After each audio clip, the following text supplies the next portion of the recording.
ताजमहल के निर्माण प्रक्रिया में 200,000 कारीगरों का श्रम शामिल था, जिन्होंने इसे विश्व के 7 अजूबों में शामिल किया।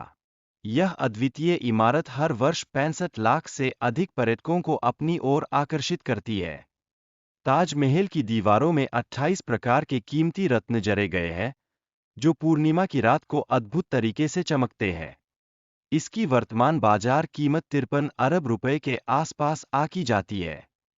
ताजमहल की निर्माण कला में इटली, उज़्बेकिस्तान और ईरान के कुशल कारीगरों की अद्वितीय तकनीक शामिल रही, जिसने इसकी दीवारों पर बेजोड़ नक्काशियों को जन्म दिया। इसके नीचे अनेक रहस्यमय स्थान और बंद कमरे भी विद्यमान हैं। ताजमहल का निर्माण कार्य 22 वर्षों तक चला, जिसमें कुल 22 भव्य गुंबद निर्मित किए गए। ये गुंबद ताजमहल की विशिष्ट वास्तुकला को शानदार रंग से दर्शाते हैं। ताजमहल की व्यापक प्रसिद्धि का एक प्रमुख कारण इसकी प्रेम कहानी है, जो मुगल सम्राट शाहजहां और उनकी पत्नी मुमताज महल के बीच की गहरी भावना को इंगित करती है। उस्ताद अहमद लाहौरी ने ताजमहल का डिजाइन तैयार किया और इस कार्य में विभिन्न देशों के वास्तुकारों को शामिल किया गया। यह इस कार्य की असाधारणता को और भी स्पष्ट करता है।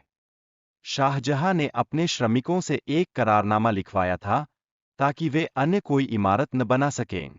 यह ताजमहल की सुरक्षा का एक महत्वपूर्ण संकेतक है। ताजमहल के निर्माण में 1000 से अधिक हाथियों का उपयोग किया गया, जो इसके भव्यता और ऐतिहासिक महत्व को दर्शाता है।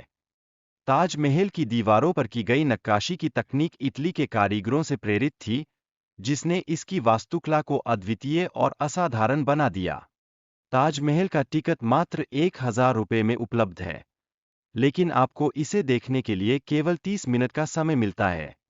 यह एक अविस्मरणीय अनुभव प्रदान करता है। ताजमहल के चारों ओर सुरक्षा के उद्देश्यों के लिए बांस का घेरा बनाया गया था, जो युद्ध के दौरान एक महत्वपूर्ण भूमिका निभाता है। यह ऐतिहासिक संदर्भ में एक रोचक तथ्य है। ताजमहल के परिसर में 53 फव्वारे और 16 बाग हैं, जो इसकी रमणीयता को और बढ़ाते हैं। ये प्राचीन फव्वारे आज भी अपनी चमक बनाए रखे हुए हैं। ताजमहल के गुंबद पर जो कलश था, वह सोने का था, जिसे अंग्रेजों द्वारा निकाला गया। इसलिए वर्तमान में सरकार ने इस स्थान पर पीतल का कलश स्थापित किया है।